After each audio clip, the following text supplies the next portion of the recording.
इस सीरीज का ये 6th वीडियो है जिसमें हमने स्टार्ट किया था chapter 2 supply under GST.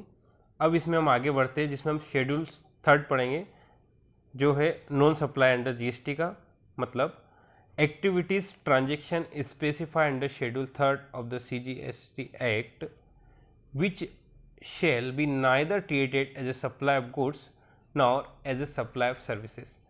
Schedule 3 में जो भी एक्टिविटीज़ और ट्रांजेक्शन स्पेसिफाई किए गए हैं उन्हें ना तो सप्लाई ऑफ गुड्स माना जाएगा ना सप्लाई ऑफ सर्विसेज माना जाएगा। ओके, इसे नेगेटिव लिस्ट भी कहा जाता है। तो जो भी ट्रांजेक्शन्स शेड्यूल 3 में फॉल होंगे वो नेगेटिव लिस्ट में जाएंगे, उनको नॉन सप्लाई माना जाएगा और उन पर कोई भी टैक्स नहीं लगेगा। तो नेगेटिव लिस्ट किस तरीके से डिफाइन की गई है? एक तो शेड्यूल 3 में डिफाइन की गई है, नॉन सप्लाईज वाइड नोटिफिकेशन के द्वारा डिफाइन की गई है और क्लेरिफिकेशन के द्वारा डिफाइन की गई। तो 3 तरीके से गवर्नमेंट ने डिफाइन की गई। शेड्यूल 3 में डिफाइन कर दिया है, सेकंड नोटिफिकेशन के द्वारा कुछ डिफाइन की गई है और एक क्लेरिफिकेशन के द्वारा डिफाइन की गई है। तो हम इसमें पढ़ते हैं सबसे पहले A point, non supply listed in schedule 3। Schedule 3 में क्या क्या स्पेसिफाई किया गया है? Services by an employee to the employer in the course of or in relation to his employment. कोई भी एम्प्लॉय है अपने एम्प्लॉयमेंट में उसके एम्प्लॉयर को सर्विसेज देता है तो वो नेगेटिव लिस्ट में आता है, उस पर कोई भी टैक्स नहीं लगेगा क्योंकि वो सप्लाई ऑफ सर्विसेज नहीं कहलाता है। ओके, कोई कैजुअल वर्कर है डेली बेसिस पे कोई सर्विसेज दे रहा है तो उसको एज एम्प्लॉयमेंट के उसमें तो उसको कोई भी टैक्स नहीं लगेगा। इसके अलावा कंस्ट्रक्शन कॉन्ट्रैक्टर होते हैं, डे टू डे अपना उनके यहाँ एम्प्लॉय काम करते हैं, ठीक है। तो इस तरह की जो होती है इसको भी आउट ऑफ, इसको नेगेटिव लिस्ट में शामिल है। That is very easy and nothing is tough in that. कोई कोर्ट है या ट्रिब्यूनल है एस्टैब्लिशमेंट बाय लॉ तो जो सर्विसेज देंगे उसको नेगेटिव लिस्ट में, उन पर कोई टैक्स नहीं लगेगा। जो भी मेंबर्स ऑफ पार्लियामेंट है, मेंबर्स ऑफ स्टेट लेजिस्लेचर है, मेंबर्स है पंचायत के, म्यूनिसिपलिटीज़ के मेंबर्स है या लोकल अथॉरिटी के है, ये फंक्शन जो भी परफॉर्म करेंगे उसको नेगेटिव लिस्ट में है। जैसे कि अपना प्राइम मिनिस्टर है, प्रेसिडेंट है, चीफ जस्टिस ऑफ इंडिया है, लोकसभा के स्पीकर है, controller auditor general of India है।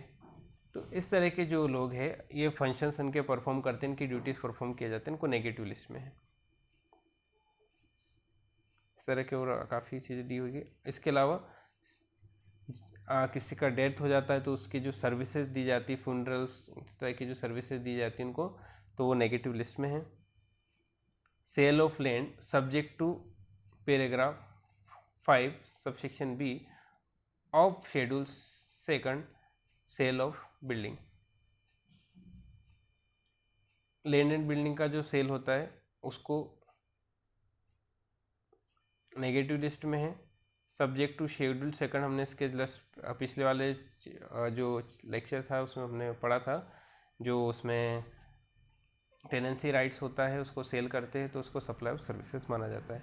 उसके अलावा जो भी सेल होता है उसको नेगेटिव लिस्ट में है, उस पर कोई भी आपको जीएसटी नहीं देना होता है। Actionable claim other than lottery, betting and gambling. Actionable claim जो होते हैं उसको नेगेटिव लिस्ट में है, but lottery, betting and gambling के अलावा जो भी होगा, ओके। अब इसके अलावा गवर्नमेंट ने कुछ नोटिफाई किए हैं, non supply wide notification.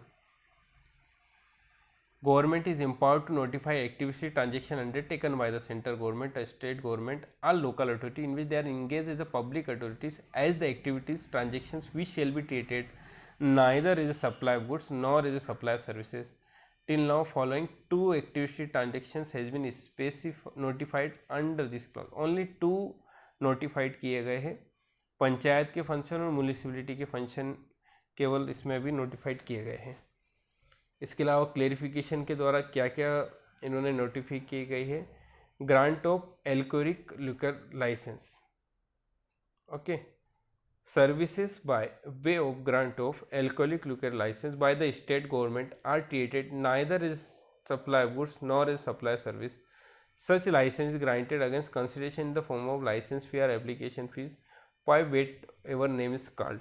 This special dispensation is applicable only to the supply of services by a grant of liquor license by the state government as an agreement between central and state. Hence, this is not applicable. Hence, no pretenses value in relation to grant, other payable and privilege for a fee in other where GST is payable. It may be noted that services provided by the government to the business entity, including by way of grant, privileges, license, mining rights, natural resources such as spectrum, against payment of consideration form of fee, royalty are taxable under GST. Tax is required to by business entity in such service under reverse charge. तो क्या negative list में है? Grant of alcoholic liquor license, कुछ alcoholic liquor होता है उसका licence देती है स्टेट गवर्नमेंट, तो इसको ना तो सप्लाई ऑफ गुड्स माना जाता है और ना ही सप्लाई ऑफ सर्विसेज माना जाता है। ये जो लाइसेंस होता है वो एक एज ए एप्लीकेशन फ़ी होती है, लाइसेंस फ़ी होती है, आप कुछ भी नाम दे दें, ओके। तो ये जो लाइसेंस होता है उस पर जीएसटी नहीं लगेगा, ओके। यहाँ तक क्लियर है।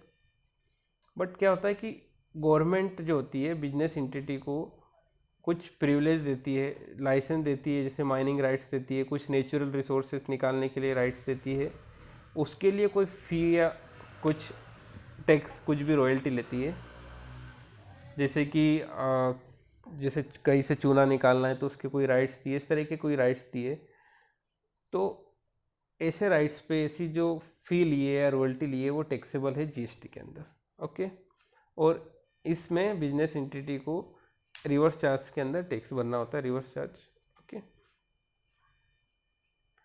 Inter state movement of various modes of conveyance, क्या होता है कि ट्रेन है, बसेस है, ट्रक्स है, टैंकर्स है, ट्रेन से, ट्रेलर्स है, वेसल्स, कंटेनर, एयरक्राफ्ट, तो ये जो होते हैं एक स्टेट से दूसरे स्टेट्स में मूव होते हैं, तो इनके मूवमेंट को टैक्स नहीं माना जाएगा। Carrying goods of passenger of board are for repair और मेंटेनेंस, रिपेयर्स के लिए गए हैं या फिर गुड्स या पैसेंजर को ले जा रहे हैं उसमें बिठाकर, तो इस तरीके का जो भी होता है ट्रांजेक्शन उसको, नहीं तो क्या होगा कि जैसे एमपी से राजस्थान में बस जा रही है तो उनकी सवारी को लेकर जा रही है तो उसको आप टैक्स लगा दे, नहीं भैया, बस का नहीं टैक्स लगेगा, ओके।